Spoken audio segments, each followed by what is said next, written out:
Hello and welcome to Text Readings with Greg Stafford, formerly known as Day Texts, where we used to meet on a pretty much regular or semi-regular basis as we progressively worked our way through the ancient biblical and other related texts. But it's reached a point now where, as we work our way through Genesis, the parts of Genesis we're going through are more involved than I have time for to devote to a regular daily text reading show. But I still want to continue our readings through these ancient biblical and other related records. And so I'm going to do them more as text readings, like I explained in my channel update. And so it's going to basically be the same format where I will introduce a series of texts, we will read them, and then we will discuss the main points, as well as reference various facts and related information that is relevant. So it just won't be as often, and some of the videos and texts that we'll be reading will be longer for a while, until we get to, for example, books like Proverbs, where there's a lot going on in just a few texts. So our text readings, they'll still be text readings, but we're just going to group a few Proverbs together and then discuss them. Whereas here in Genesis, where we last left off, right as the great flood was beginning, there's longer sections we need to read in order to connect all the material and then come away with the main idea that's presented over the course of the narrative. So when we last left off, the floodwaters had begun to appear. The animals that Jehovah told Noah to gather, all the different pairs of clean and unclean, were being brought into the ark. And it said that Jehovah closed the ark after they had all entered. And so you can imagine, once that had been done, and his attention turned to all of the things outside of it that were ruining his earth and destroying it with moral values that were corrupting it, that were leading to death, violence, all of the things that Jehovah rejects and did not intend for us to experience, but that because of our choices, what we also read in our earlier Genesis day texts, we brought upon ourselves. And so it reached a point where Jehovah said that the earth had become too much of a moral failure. But he chose Noah and those with him, and he told him what to do over the course of a period of time of several decades, during a time when the Bible says there were giants, the sons of God were interacting with humans who lived longer, were closer to the time of Adam and Eve, and lived during a time before the flood when the earth was different. Well, why was it different besides the moral failures and different beings that existed? Well, we're going to see as we read our text reading in Genesis chapter 7. But the earth was literally transformed, not just by the removal of all of those who were not trying to do what was right, who were intentionally doing what was wrong in defiance of Jehovah and the way that he made us and the way that he made the earth. So when that reached that point and Jehovah said, enough has occurred, I'm going to stop this now and then preserve a group of people to continue the purpose that was established in Eden. Videos that we reviewed in part in our day text readings from Genesis chapter 1 through 3, but then in part of chapter 3 that we didn't review in our day text videos, I discussed in our last CW Jot Talk video. So you can reference that video for more information on what Jehovah said he would do through this seed. And now the earth has become full of violence, too much for Jehovah to tolerate as he's working his way through these different human genealogies to the point where he can bring forth this seed. Genesis 3:15, the one who would bruise the serpent in the head, even as the serpent bruised humans, and the seed of the woman in the heel, or more temporarily, less fatal, But the serpent would get death through this seed, whom we believe was Jesus of Nazareth.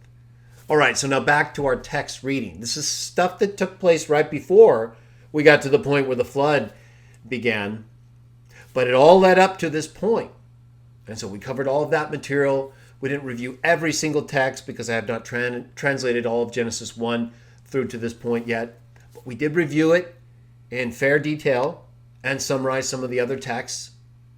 Now we've gotten to the point where Noah is in the ark.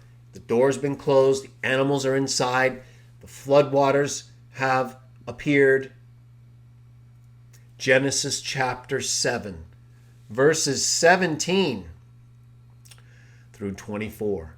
Now the flood continued for 40 days against the earth, and the waters were great.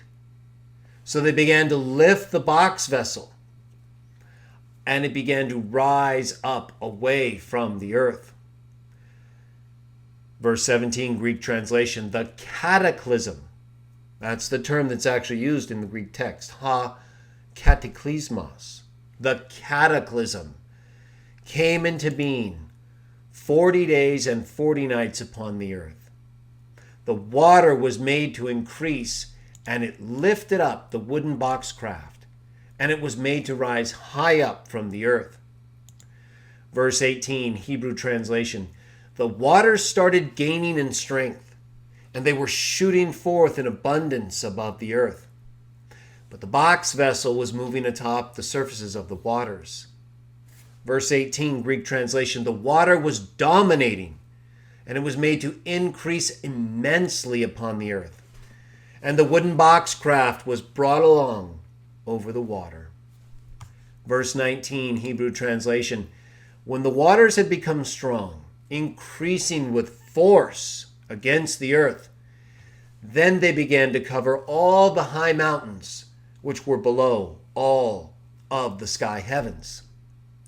But the water, verse 19, Greek translation, was extremely dominating, acting powerfully upon the earth, and it covered all the high mountains which were below the sky heavens.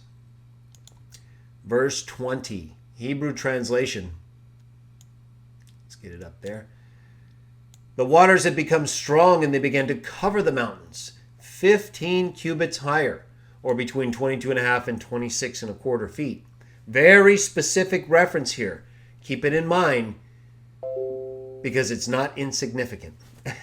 In addition to being a measurement that is speaking of the volume of water above the highest mountains, you'll see that what it says fits the facts and evidence we have available today.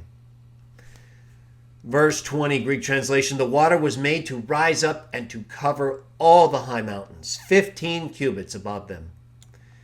Verse 21, Hebrew translation, then all flesh began to die, which moves upon the ground,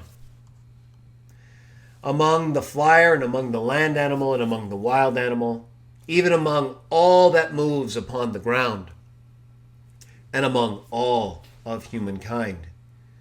Verse 21, Greek translation, and all flesh which moves upon the earth died. All of the birds and all of the pack animals and all of the wild animals and even every reptile moving upon the earth and all humankind.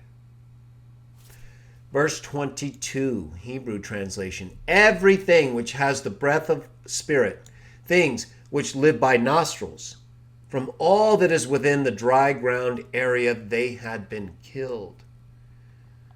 Verse 22, Greek translation, all things, everything which has breath of life and everything which existed upon the dry ground died.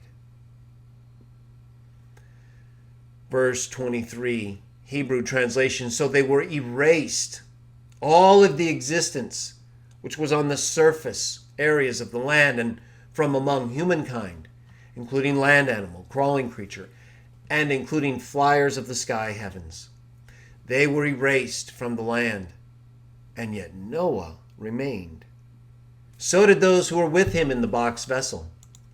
Verse 23, Greek translation, he erased every living construction or organic erection, which was upon the face of all the earth, from mankind to pack animal, even reptiles and birds of the sky heaven.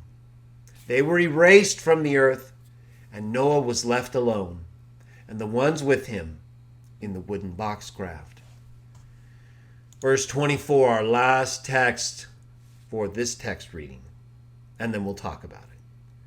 The waters continued to be strong against the earth 150 days. You know, often we hear about, as we read in our prior day text reading, if they were day texts then, and text readings now. We read about how earlier in Genesis 7, it speaks about the flood, the rain of the flood waters happening over a period of 40 days and 40 nights, as well as the water from the deep springs of the abyss that's described. But we often don't reflect on, or at least I don't often, or as often as I do, the 40 days and 40 nights of rain water, because it's often more depicted than the water that it speaks of right here being strong against the earth for 150 days.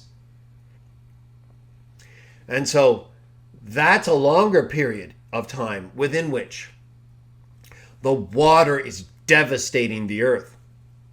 Same with the Greek translation, verse 24, last text. And the water was raised high up over the earth 150 days. So 110 more days of the waters pounding the earth, being strong against the earth. And notice the different ways that it spoke about these flood waters. First, it referred to the flood continuing 40 days against the earth. The waters were great. The cataclysm, the waters were made to increase. Verse 18, waters started gaining in strength, shooting forth in abundance. They were dominating, increasing immensely. Verse 19, they became strong with increasing force, extremely dominating, acting powerfully.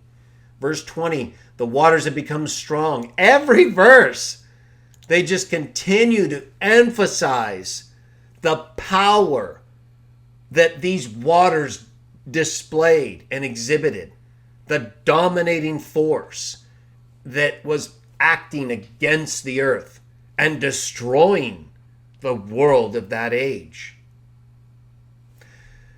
Now, it talks about a variety of other things here as well, doesn't it? So we did discuss, of course, in our last day text show, and so you should reference that video for information and articles that we review that show clearly there is more water underneath the earth than there is in all the oceans combined. There's more fresh water underneath the ground than in all the lakes and rivers combined.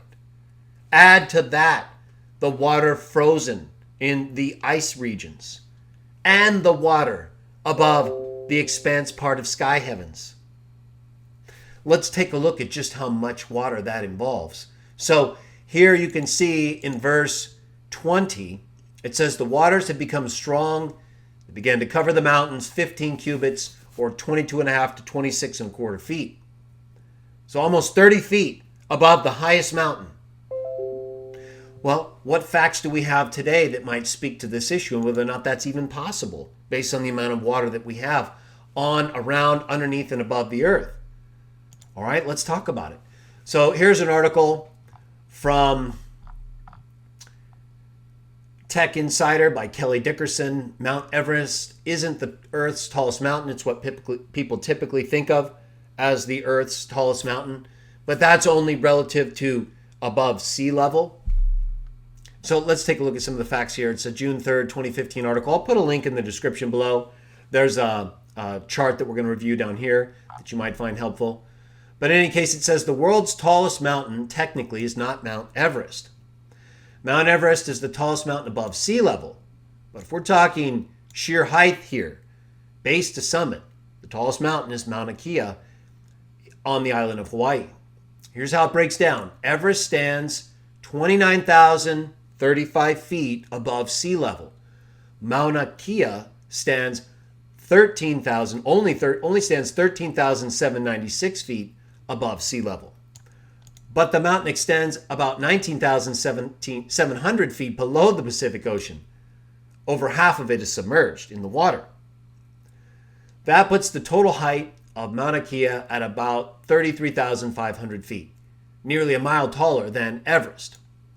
Okay, and then here's a chart, like I said, down here that compares the different peaks of the different mountains. And as you can see over here on the right, Mauna Kea on Hawaii is submerged to a deeper extent than Everest and these other mountains. And so total base to height is the tallest mountain. But nevertheless, that would still apply, right? If the waters are covering almost 20,000 feet of Mauna Kea, well, that still applies, right? The biblical account says the floodwaters covered the tallest mountain by 30 feet, almost 30 feet. Okay, so doesn't matter. I mean, that's still the floodwaters right here. The water in the ocean, all the water underneath the ground, the water in the icy regions, the water above the expanse part of sky heavens. Is that enough? Well, let's take a look. So when it comes to the deepest part of our ocean, right? So if there's more water, as we showed in our last day text video, now text readings, underneath the ground than there is in all of the oceans and in all of the rivers and lakes, then you add that plus the ice regions and the waters above sky heavens, and I believe you have enough that would cover the highest mountain. And so just in reference to the deepest parts of the ocean, it states here in this article on geology.com, I'll put a link in the description below, the Challenger Deep in the Mariana Trench is the deepest known point in Earth's oceans. In 2010, the United States Center for Coastal and Ocean Mapping measured the depth of the Challenger Deep at 10,994 meters, or 36,070 feet, below sea level, with an estimated vertical accuracy of plus or minus 40 meters. If Mount Everest, the highest mountain on Earth, above sea level, were placed at this position, this location, it would be covered by over a mile of water. Okay, now, all of the ocean's waters and all of the fresh lakes and rivers are not enough to amount to the water underneath us that the biblical records spoke about before we scientifically could show it was there the way we can now, as the waters in the deep abyss underground that broke open and started shooting above the earth, as well as the water coming down. So if you were to place Mount Everest, the highest mountain above sea level, in the Challenger Deep in the Mariana Trench, it would be submerged. Same with Mauna Kea, because it's deeper, 36,070 feet, whereas Mauna Kea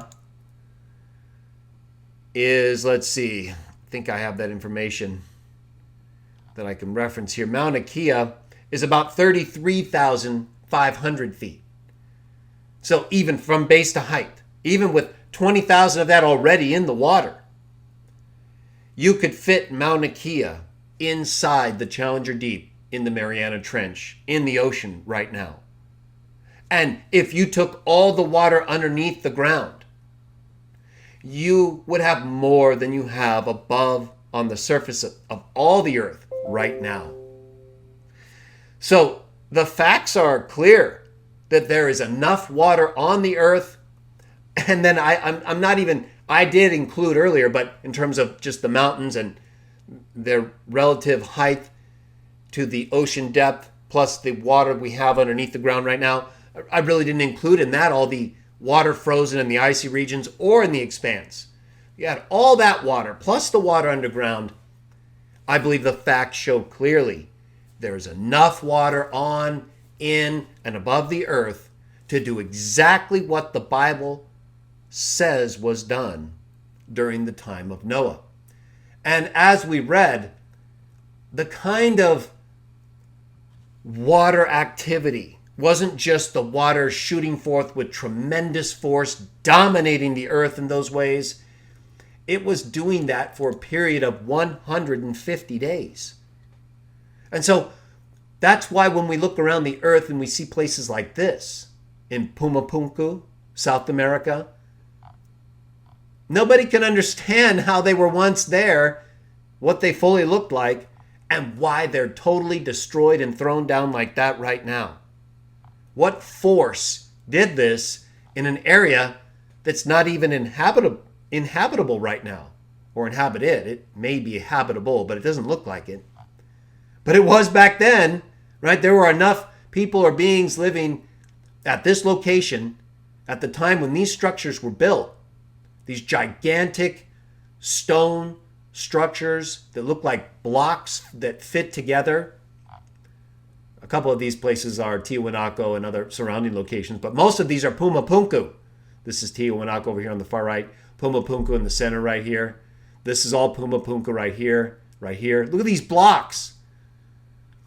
So this is Pumapunku. Something totally destroyed this civilization. And these are gigantic monoliths that fit together to form some kind of structure that is totally destroyed right now. There are other locations we could point to. We've talked about Göbekli Tepe. We talked about Göbekli Tepe specifically in one of our last videos as it relates to the type of animals that the Bible describes being brought to Noah. There are also the exact same type of creatures and animals depicted in stone at Göbekli Tepe. Göbekli Tepe is also a place that doesn't show any signs of human habitation. It's like a big zoo. These gigantic circular holding places with these pillars that mark out the different types of creatures, even with what appear to be reproductive type imagery, with the bird holding an egg and it going through the various stages of development, like they were housing animals over a period of time, just like you see with them in the ark, preparing to have them ready to load into the ark, because you'd have to keep them, breed them, and contain them and feed them so that they're alive during this process until the time is finished. That's exactly what it looks like we have at Göbekli Tepe. And so this place was completely buried by sand up until the 1990s. But before it was buried by sand, they were keeping animals and creatures, even insects, scorpions, snakes, birds, all the things you see described in Genesis here.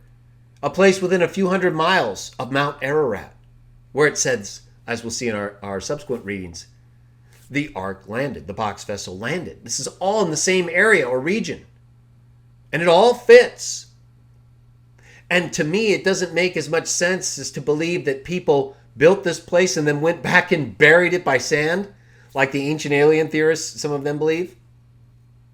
It makes more sense that the floodwaters buried this. What did we read? The waters were increasing and dominating the earth for 150 days. And I believe that Jehovah reshaped the earth. I'll talk about exactly what shape, and you've heard me talk about it before, but we'll get to it again when we get to the point where the floodwaters recede. But we have enough to discuss right here, and that is to show that the floodwaters changed things. They destroyed the earth, just like Jehovah said. The evidence shows there were existing civilizations, just like the Bible describes, by people who were sophisticated enough to cut and build stone, to house animals, to do all the things the Bible describes. And then these places were destroyed. What about the Yanaguni monument?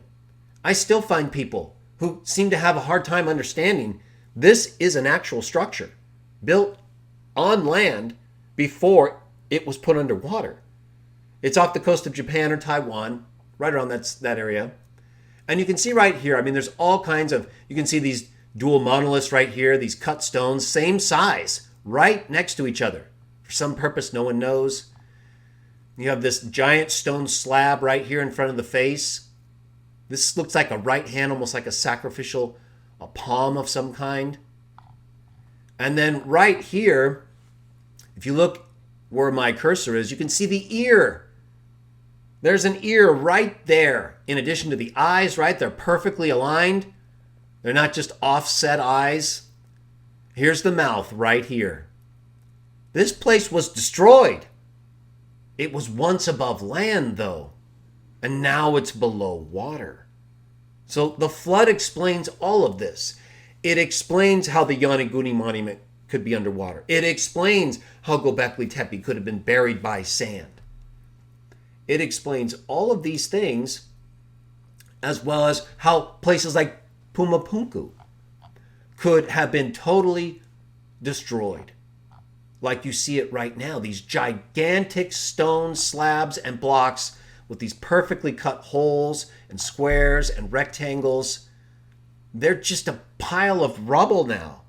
It looks like a gigantic force of some kind totally wiped this place out. And so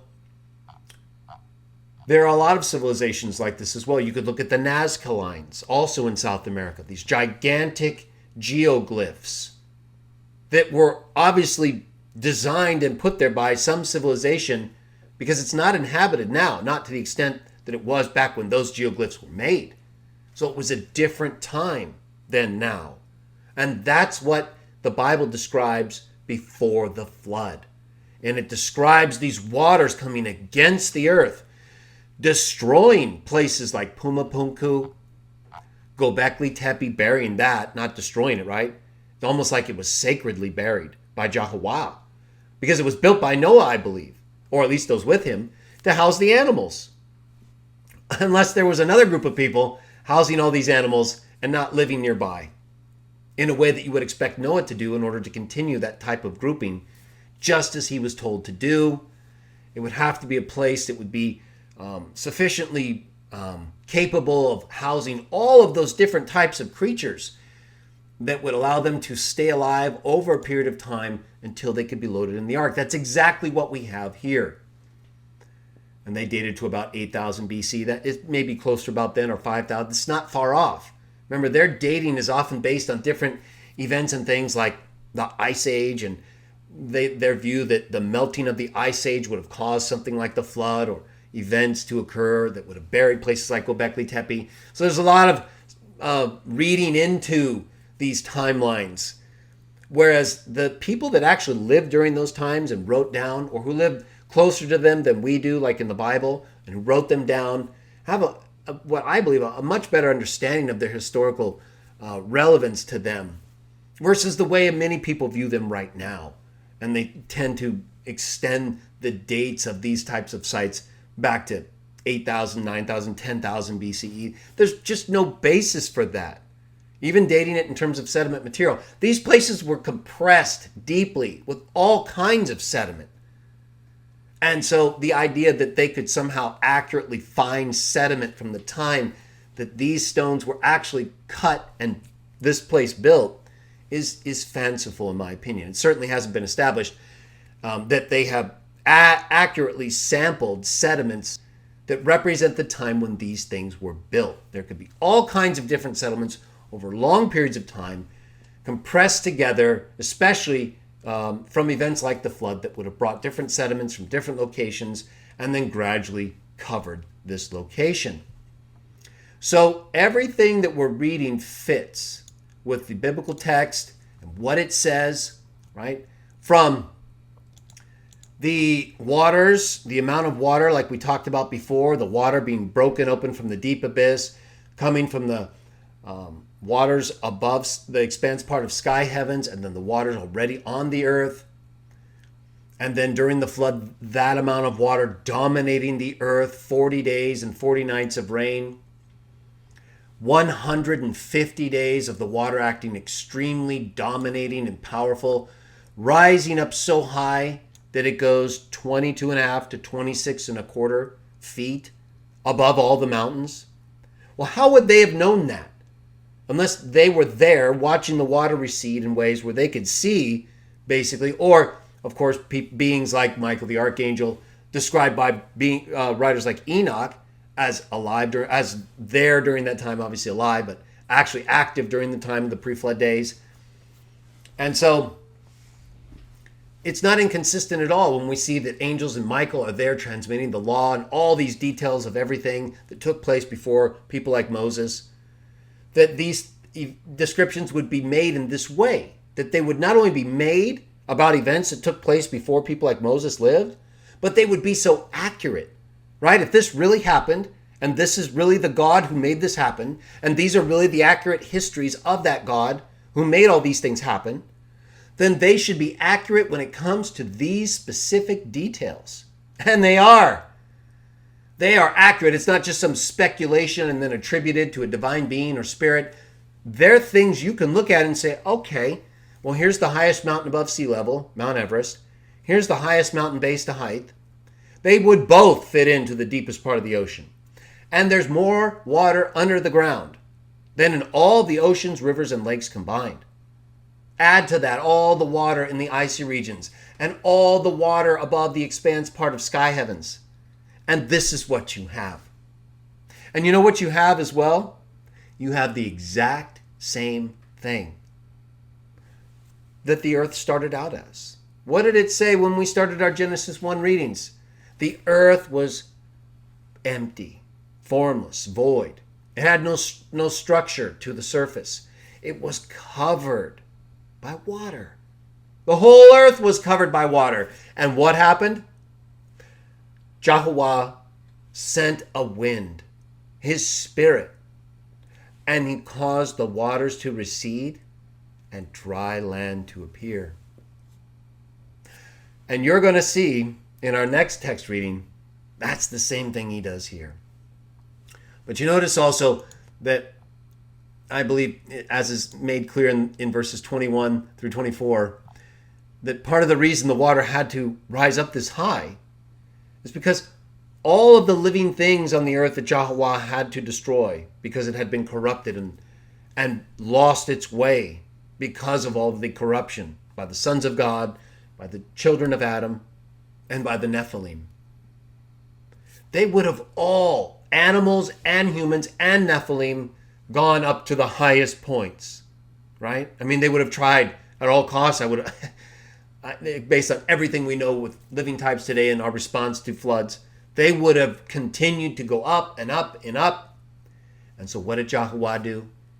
He rose the water all the way up so that none of them could continue, except those that he chose among that generation, because it had become so terrible. And so we should be thankful, because it would have been, if he would have not done that and allowed it in some way to continue as bad, well, then things would be much worse today. Although, according to Jesus, in our view, we'll ultimately reach a point where they'll be just as bad, if not worse. Either way, we have these as a warning example to us. We can check through archaeology, geology. We can, through scientific study, evaluate the amount of water on the earth, below the earth, above the earth, and in ice form, and ask ourselves, do these things seem like details that would come from a real living God? Or does it seem like myth to you? Do the descriptions and details seem like things that the people who actually were there, whether spirit or human, are describing because that's what is true? Or does it seem like information that was just randomly selected to fit a preconceived view so that you would believe these things to your detriment or to your benefit? My point is, does it seem made up to you? And if it is, then it's the most accurate invention in terms of historical information I think that exists.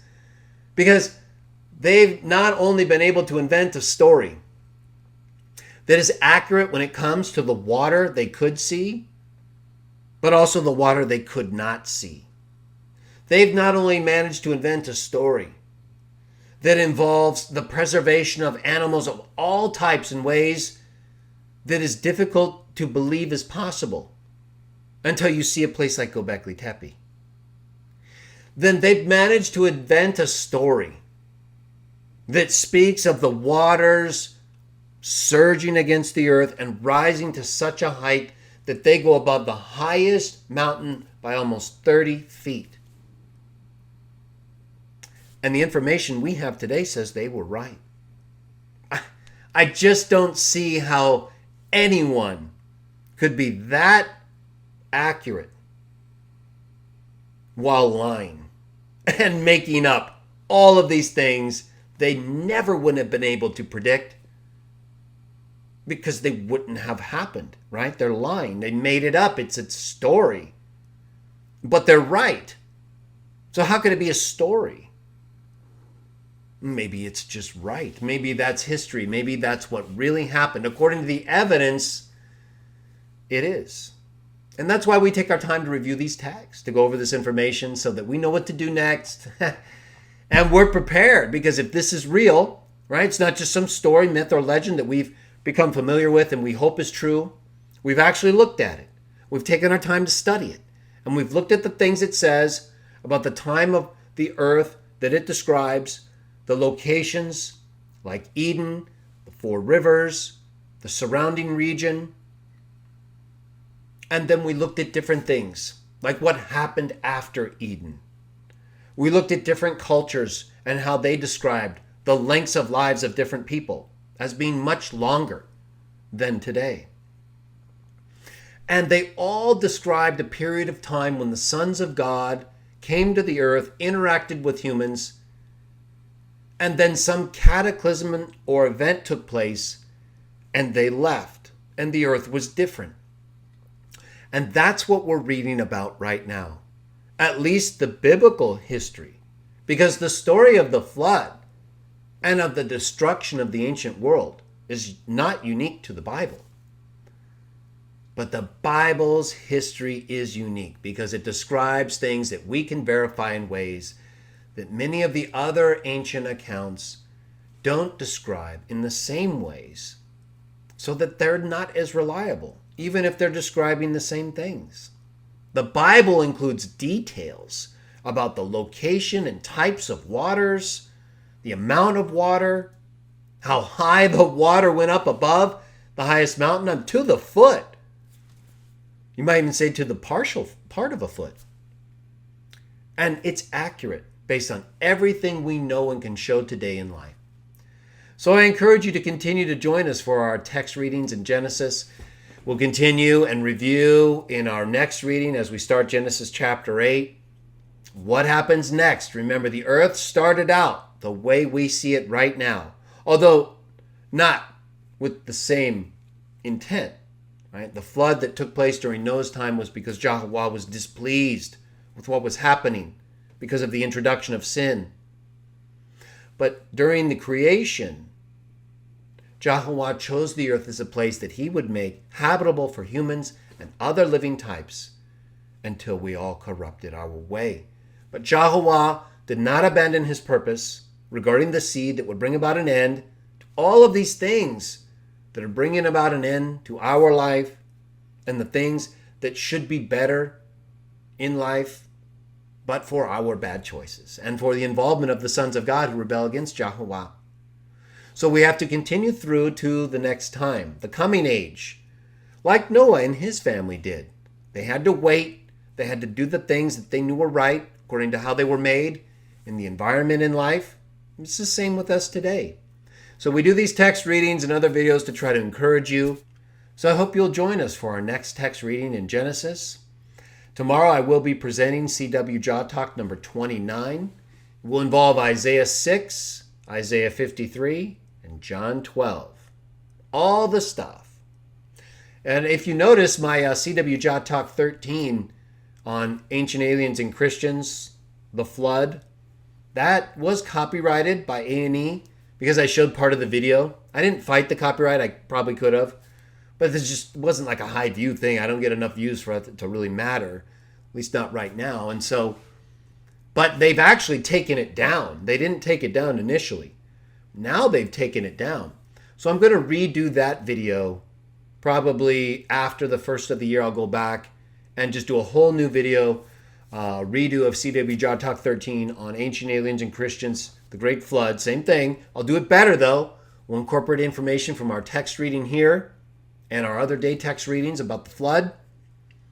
And then I'll just take out the parts that were copyrighted so that I don't have the issue going forward. In any case, I thank you for joining me. I hope you have a wonderful weekend and may God bless you in Jesus' name.